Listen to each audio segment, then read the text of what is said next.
So we've had about a day now to sit with Kentavious Caldwell-Pope. What does he bring to the Orlando Magic? And we're getting the rest of the gang back together again. We'll talk about the moves the Magic have reportedly made on Monday and a whole lot more on today's episode of Locked On Magic.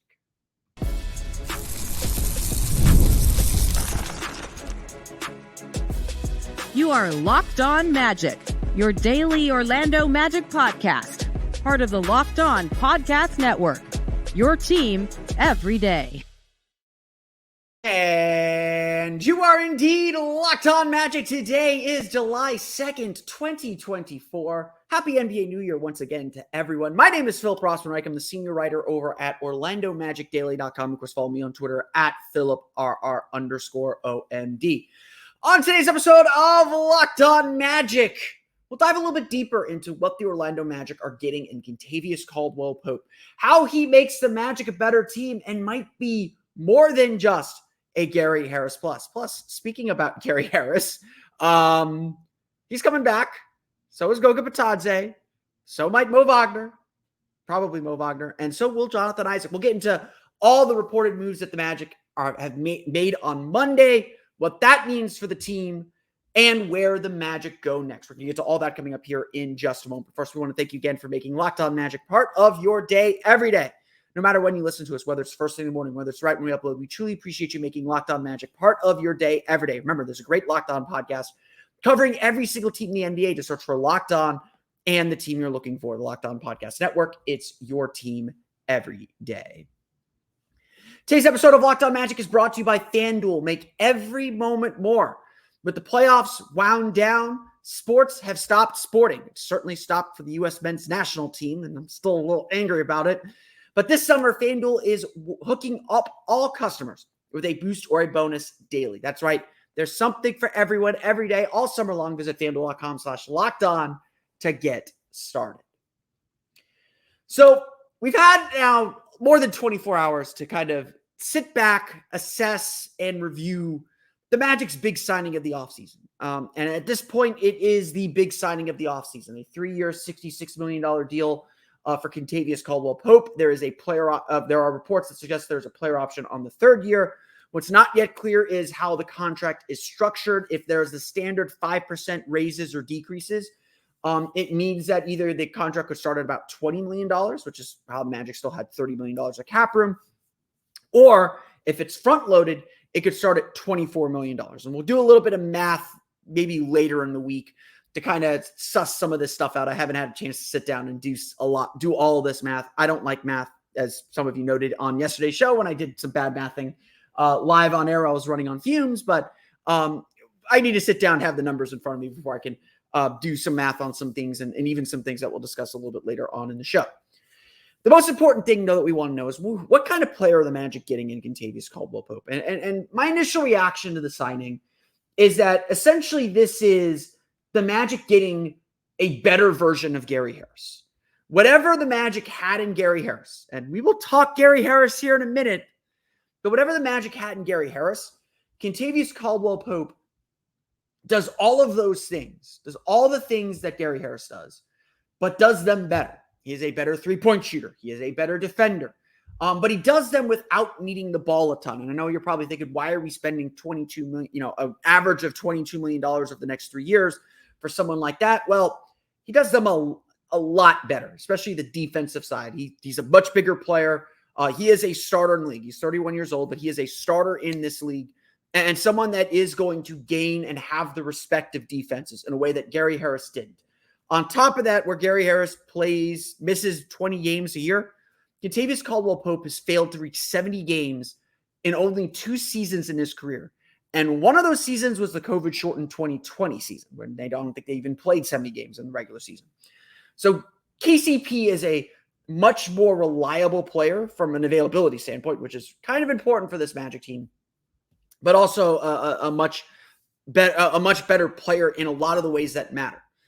Here's Gary Harris's averages. Gary Harris averaged 6.9 points per game, shot 37.1% on 3.8 3-point attempts per game, and had an 11.7% usage rate. So again, about 11% of possessions ended with Harris having the final action, a shot, a turnover, what have you. Kentavious Caldwell-Pope with the Denver Nuggets last year averaged 10.1 points per game. It's not a huge increase, but, you know, in the long run, like, the margins in the league are so small. That 4 points per game difference is actually pretty significant. The extra 3 is really significant.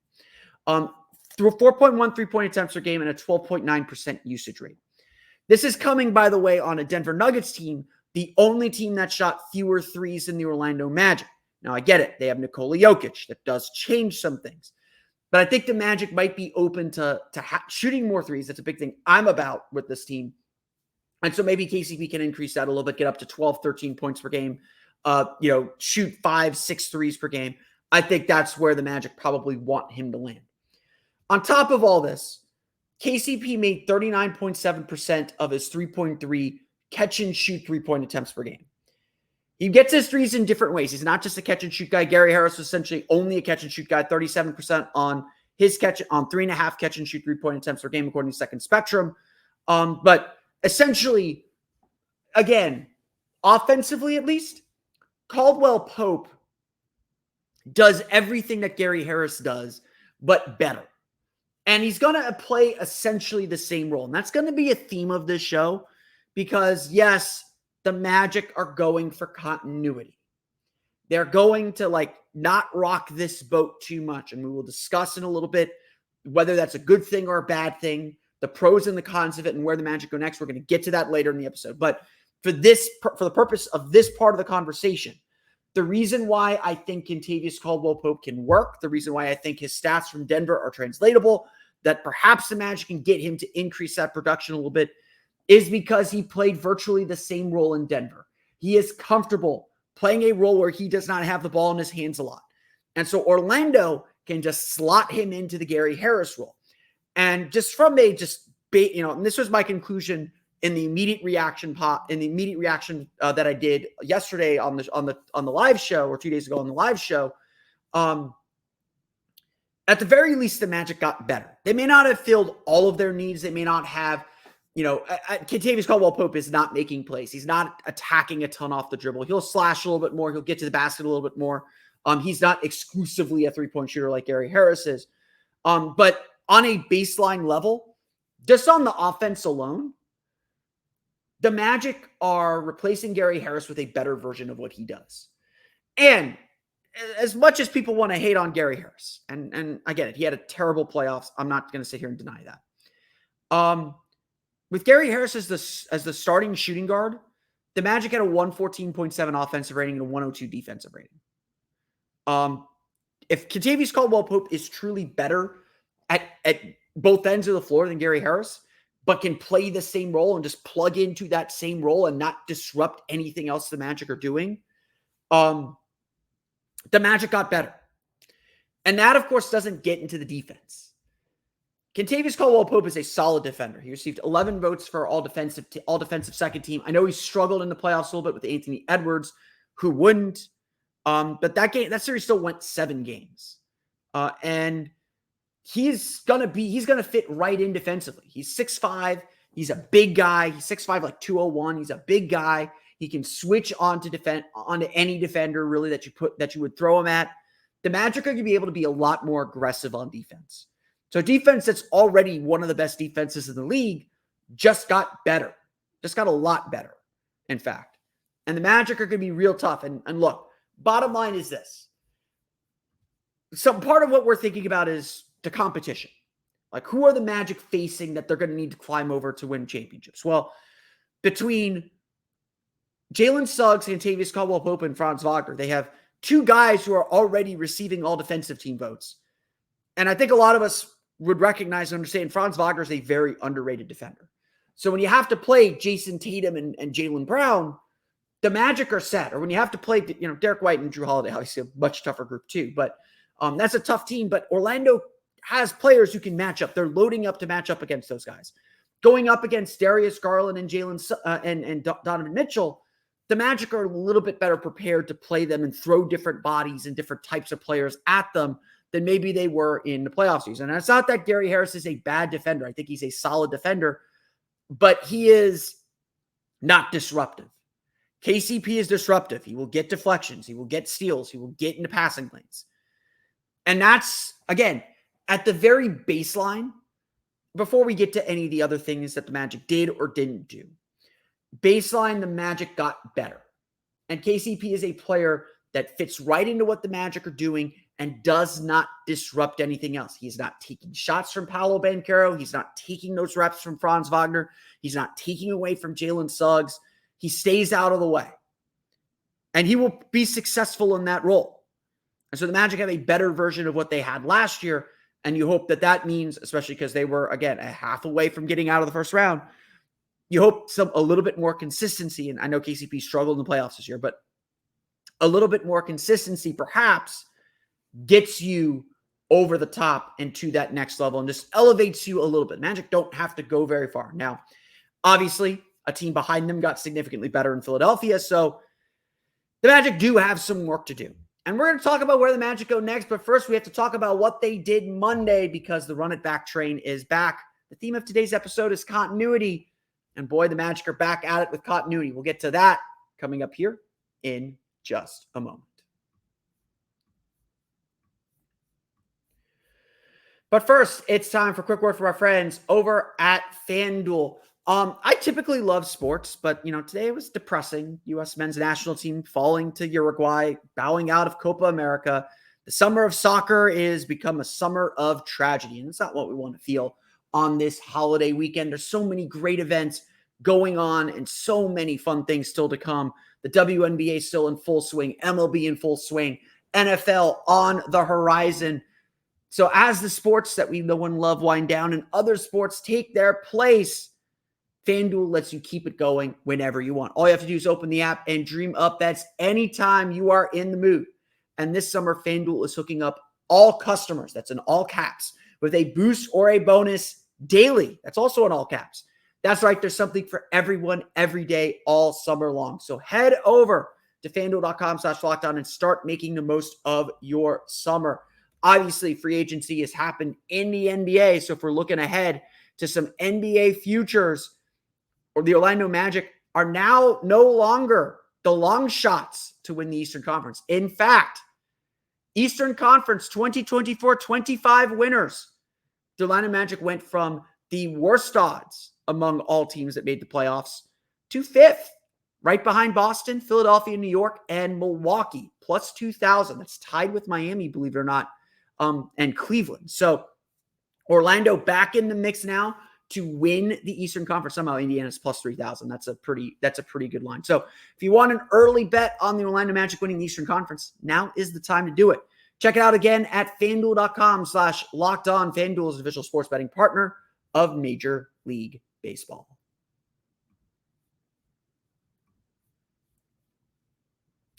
We want to thank you again for making Locked On Magic part of your day every day. For your next listen, be sure to check out the Locked On Sports Today 24/7 streaming channel to catch up on all the big news around the NBA, all the big news around the sports world from the local experts who know their team best.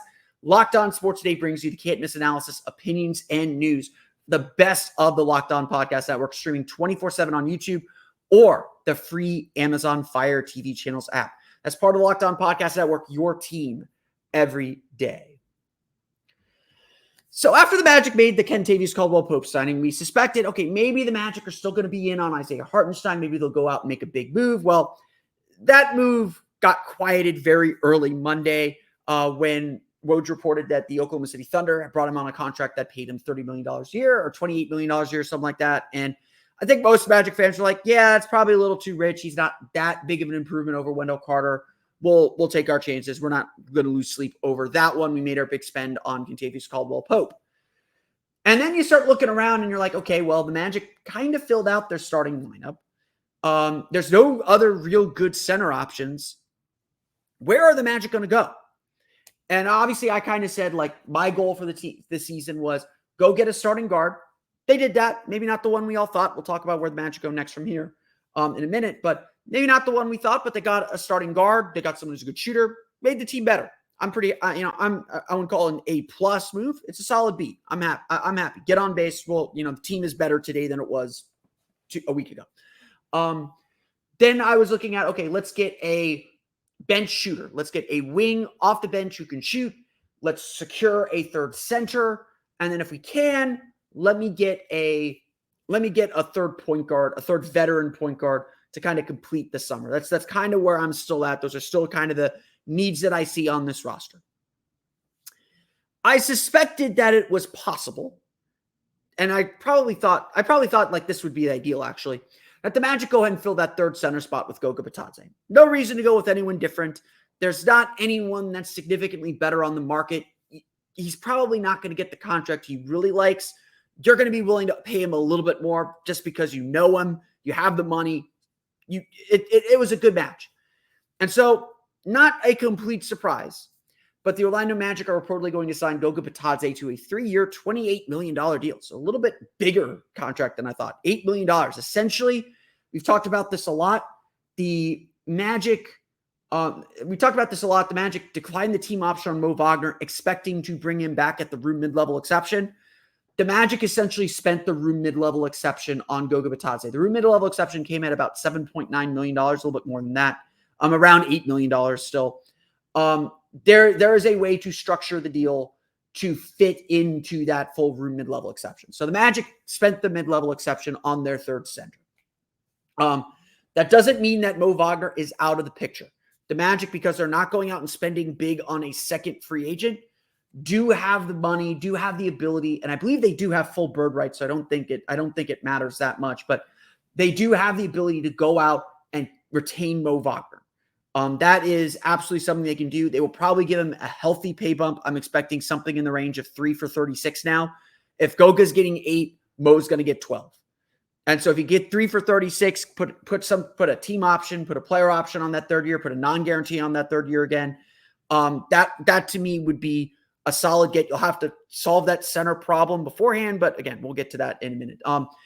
Jason Beatty of the Orlando Sentinel reporting that the Magic and Mo Wagner are still very open to a return. That's probably a sign that, yes, he will be back. Jason is not reporting that. I'm reading between the lines on that.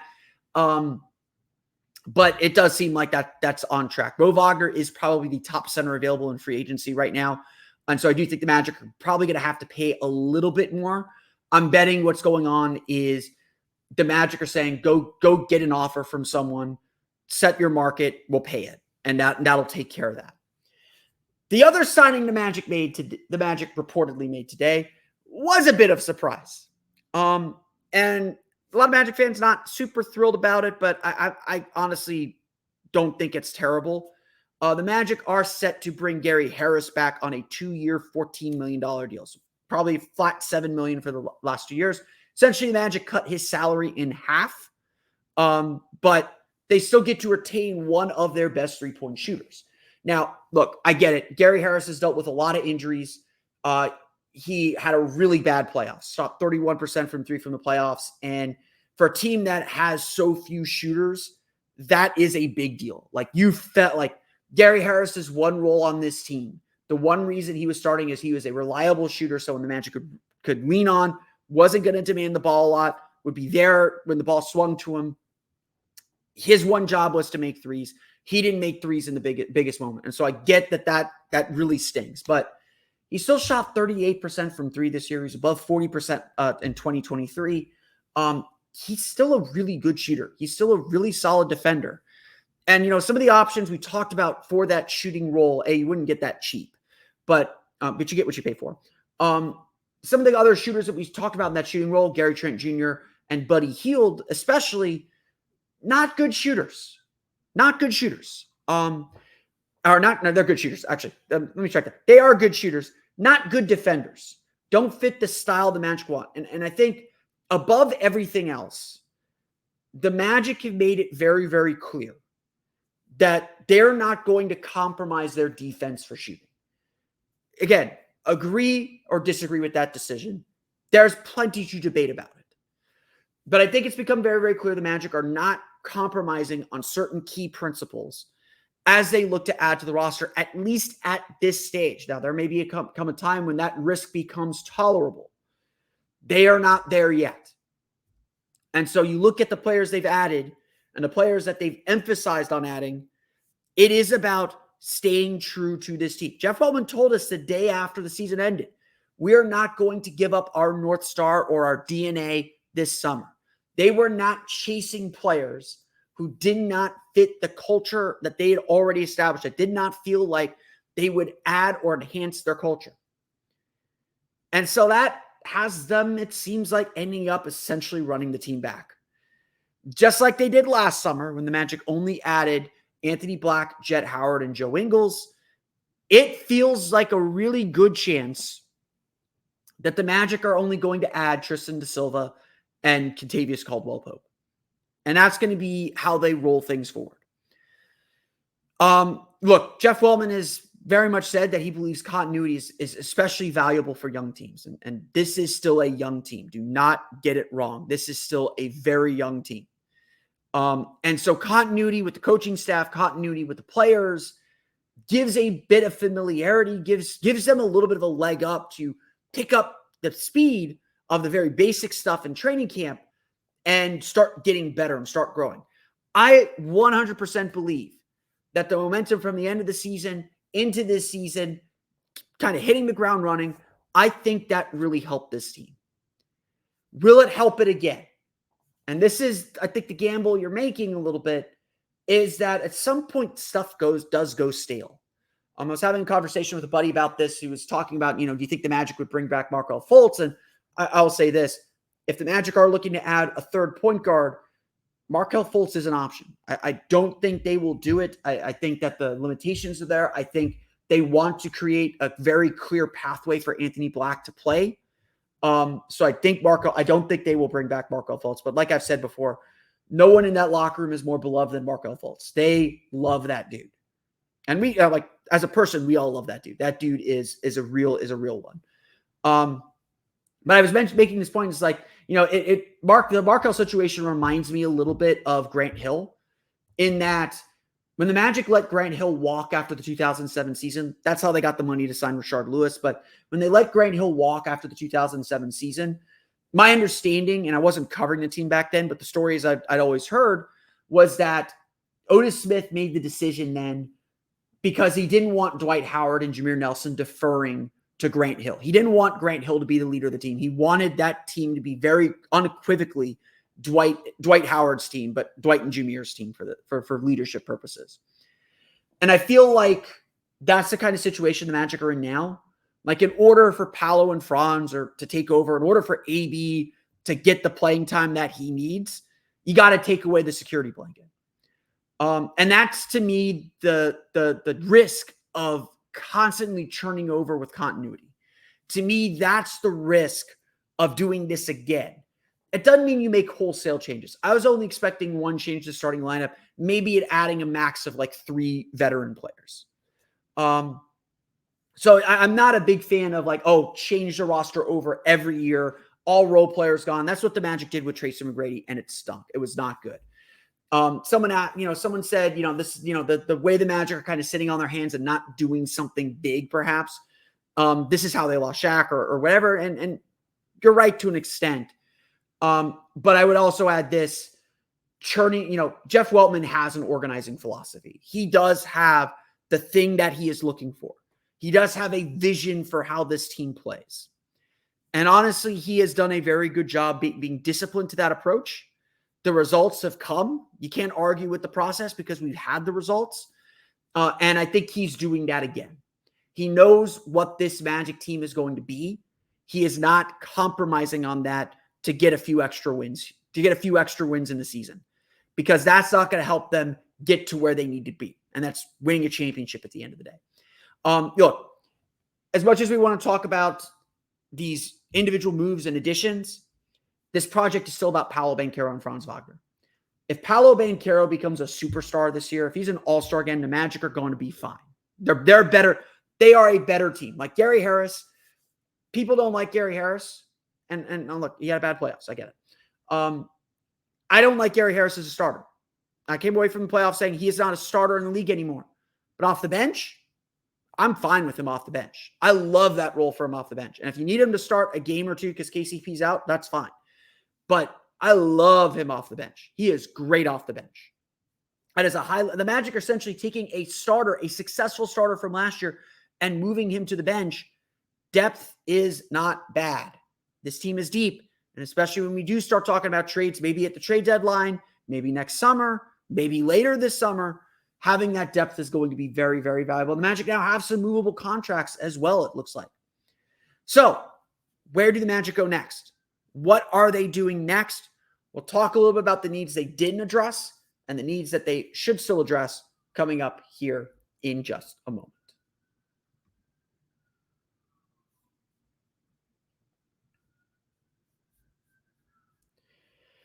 So there's one more move that's being reported out there. It's not official yet, or it hasn't been like the whole thing hasn't been made official like by reporting because nothing's official till Saturday. One more move that's out there. Jake Fisher of Yahoo, and I know he's had a little bit of a tough run with reporting, but Jake Fisher is a good reporter. Someone described it. I've always told people understand the sources and what reporters do. Reporters are typically not lying. Someone told them something. Whether it turns out true or not, things change very quickly in this league, but someone told them something and they felt comfortable enough to run with it. I don't think reporters are very rarely they're not trying to be wrong, number one. And they're not trying to deceive their audience. They're relaying information that they've received. And so, Jake's a good guy. Someone kind of described him as he's like if the GMs had a water cooler and they're just kind of talking. That's kind of what his role is. But he reported earlier Monday that the Magic are planning to do a renegotiation and extension of Jonathan Isaac's contract. So if I'm sitting here saying the Magic are pretty much done in free agency, it's because essentially the Magic are going to use the rest of their cap room or whatever they need to do to get to that payroll floor on Jonathan Isaac to increase his salary this year and extend his contract out for 2-3 years probably. This is a relatively new thing in the CBA. There's in the last iteration of the CBA, so it's not new to this new CBA. But if you are a team with cap room, you are allowed to use cap room to increase the salary of a player's contract and renegotiate that contract. You can never decrease the salary on that first year, but on the new years of the contract, you can decrease that salary by as much as 40%, and then the standard maximum of 8% on each subsequent year. So the Magic are very likely going to Jonathan Isaac's camp and probably increasing his salary to like 24, 25, 26. I saw someone estimate $30 million and then dropping it back down to like 17, 18 for 2 or 3 more years. That's a very interesting use of cap room. It retains Jonathan Isaac, who they're signaling is a very important player for their team. Gives them some more trade ballast as well, especially a big contract this year if that's what they want to do. It's a thing. When that happens, we'll break that down a little bit more. But where do the Magic go next? Like I said, it feels like they have resolved a lot of the immediate needs on the roster. They added the starting guard and the shooting. They added a bench shooter. It was Gary Harris, wasn't who maybe we thought it was. Was it someone external? They added bench shooter. They got the third center. So to me, there are really 2 needs left on the roster. I believe they do have 2 roster spots left. If they're losing Chuma, if they're losing Joe, if they're losing Markelle, that's 3. That's 3 new players they can add. Tristan Da Silva, Kentavious Caldwell-Pope. So they got 1 more roster spot and then Mo Wagner. They need to re-sign Mo Wagner. That has to happen. There's no good center options left on the table. I'd be fine with Goga playing backup if it really came to that. Then you got to find a third center to fill that part. But go re-sign Mo Wagner. Again, contracted $11 million a year, 3 for 33, 3 for 36, whatever it is. Then I think they have to find a veteran third point guard. Because if there is a fair complaint, if there is a fair statement of what are the Magic doing here, the Magic did not solve or did not really address their point guard problem. Coming out of the playoffs, a lot of us identified playmaking and really just point guard game managing as one of the biggest needs the Magic had. It was one of the most glaring issues the Magic had during their playoff run. They needed a point guard to manage and control the game, to be another driver and attacker. They just simply did not have that. And it hurt them. It cost them seriously last year. It cost them seriously in the playoffs. And so, a lot of us focused on the point guard class, and it wasn't a super impressive point guard class. Like, again, the Magic were unwilling to compromise on their defense. And so D'Angelo Russell was out. Tyus Jones was out. There's some reporting to suggest the Magic were really in on Malik Monk. But Malik Monk decided to stay. It sounded like Orlando wasn't willing to give him the years. Monk really wanted to stay in Sacramento. He stayed in Sacramento. And so those options dried up pretty quickly. And reporting out, especially after Monk signed, suggested the Magic do believe Jalen Suggs could get there. I agree with a lot of Magic fans who are very skeptical of that.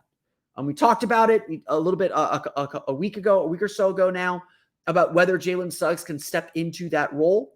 We're going to find out. I don't know. I don't have the answer to that. He hasn't, he played some point guard, but not a lot of those point guard responsibilities. And again, I think a lot of us looked at, okay, find a shooter who can do a little bit of playmaking. Kentavious Caldwell-Pope is not that. And so this point guard issue is left unresolved. The Magic didn't want to commit, whether the Magic could have or were in discussions for DeJounte Murray is certainly a point for debate. We don't know. It really feels like the Magic are trying to hold their draft picks for their big trade, and they don't think DeJounte Murray's that. The Pelicans paid 3 first-round picks to get DeJounte Murray. The Magic didn't want to pay that. They're waiting for a bigger fish, it looks like. They're trying to hold on to that for something bigger. So to that extent, to that point, the Magic did not address the point guard need. It's still out there, and the Magic are going to go into this season, again, looking very much like the same team. The Magic are running it back. They're running it back with Kentavious Caldwell-Pope and Tristan da Silva. And so maybe the Magic have a trade up their sleeves. It'd be for a center. It'd be to upgrade Wendell Carter. It wouldn't be for the starting lineup now, because their starting lineup, 4 of their 5 starting lineup spots are set. Jalen Suggs, Kentavious Caldwell-Pope, Franz Wagner, Paolo, Banchero. So the only trade left on the table is Wendell Carter to upgrade the center. Are they going after Robert Williams? Are they going, Anthony Simons is off the table now. Like Simons isn't starting over KCP. So are they going after Robert Williams? Are they going after DeAndre Ayton? What other centers are out there? Who else is on the trade market that you would want? I can't. I'm looking at my team list right now, and I'm not seeing any centers that are like screaming to me, "Go get this guy." Walker Kessler has been the popular name. I don't know if the Jazz want to do that. Jazz might be in on Mo Wagner, but the Magic are kind of who they are now, and so I think the next move comes at the deadline. And while I think Jeff Weltman was aggressive this summer, it was aggressive going after players that fit this team and what the Magic wanted. They were always in on Kentavious Caldwell-Pope. That was their guy. They were clearly not that into Klay Thompson. They were clearly not that into Paul George. They were allowed to be leverage. And that's fine. Teams are okay with that. I think it was, who was it? So it was someone on Dane Lebitard. Might have been Jake Fisher again. Who said essentially that, the Magic probably allowed Paul George to use them as leverage because it made them look good. We talked about how it made them look good. Now it's like, now it's a new ball game. We're in the room with the best free agent in the summer. Even if they don't get him, they are in the room. They are a viable option for him. And honestly, what I said in the first 15 minutes of the live show yesterday or Sunday is still 100% true. The Magic are in the room for these top stars. And so the next big move for the Orlando Magic is to make that trade. Is to find that trade to add a better center, to add a top point guard, to add another star to the mix that elevates the Magic from where they are at as a quality, solid first-round team to a team that's competing for the conference finals. And again, maybe the Magic are that team and we don't know it yet because Paolo got better, Franz can hit a shot again, and Jalen Suggs learned how to play point guard over the summer. I think that leap is, those leaps are, all 3 of those leaps happening, I think is not far-fetched, but unlikely. And I think the Magic will, again, I think I said this last year. Maybe my sights are set a little too low, but a lot of the season's about doing it again. Show us that you can do it again. Be a top defense again. Make the playoffs again. Compete in the playoffs again. If you can get out of the first round, great. Be a team that everyone looks to and says you should get out of the first round. And, I think we could sit here and say that because, that's what they were last year. They're better now. But I think we want to see that develop as the season goes on and say, okay, this looks like a second round team. Like last year, like no offense to the Magic last year, but the 2024 season, the Magic never really looked like a team that was getting out of the first round. Like, great, they got to a game 7. They looked like a team that was like learning the playoffs and learning how to win. Now we know how to do that. Now you got to do it again. Now you got to play at a higher level and elevate yourself. And if the team can't do that, then Jeff Weltman's going to have to make changes externally. That's when you stop with the continuity stuff. When continuity goes stale. And that's going to be the concern all year. But the Magic are in a position now to make the next big move. That's the point. They've got the salaries. They've got the depth. They've got the draft stash. They will be in on the next big move. Whoever it is.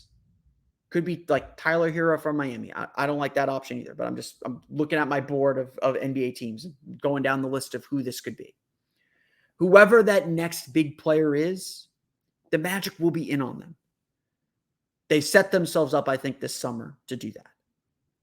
But they're going to go in with the group they got. They believe in what they're building. They believe it wholeheartedly. They keep bringing everybody back. And that seems to be how the Magic are approaching this upcoming season. I want to thank you all again for listening to today's episode of Locked On Magic. Of course, find me on Twitter at PhilipRR_OMD. Subscribe to the podcast and Apple Podcasts, search your tune in Himalaya, Google Play, Spotify, Odyssey, and all of them my podcasts to your podcast-enabled listening device. For latest on the Orlando Magic, be sure to check out OrlandoMagicDaily.com. You can find us there on Twitter at OMagicDaily. And for even more Orlando Magic content, be sure to check out my Patreon page, the Orlando Magic Hub. Whenever there's breaking news, I'm going to start getting back to this. Whenever there's breaking news, you can get my immediate reactions typically on my Patreon page. So go to patreon.com/Orlando Magic Hub and subscribe. And of course, I thank you all for your support. Now that you're done listening to me, be sure to check out the Locked On Sports Day 24/7 streaming channel on YouTube and now available on Amazon Fire TV and the free Fire TV channels app. Locked On Sports Day is here for you 24/7, covering the top sports stories of the day with the local experts of Locked On, plus our national shows covering every league. Find Locked On Sports Day now available on the free Fire TV channels app. On tomorrow's episode of Locked On Magic, we're going to talk to Locked On Buffs about Tristan da Silva. That's unless something crazy happens. If there's crazy news, we'll attack that first or attack that in whole. But tomorrow, absolutely this week, we'll hear from Locked On Buffs about Tristan da Silva, the Orlando Magic's new forward. But until then, for Orlando Magic Daily and Locked On Magic, this has been Philip Rossman-Reich. We'll see you all again next time for another episode of Locked On Magic.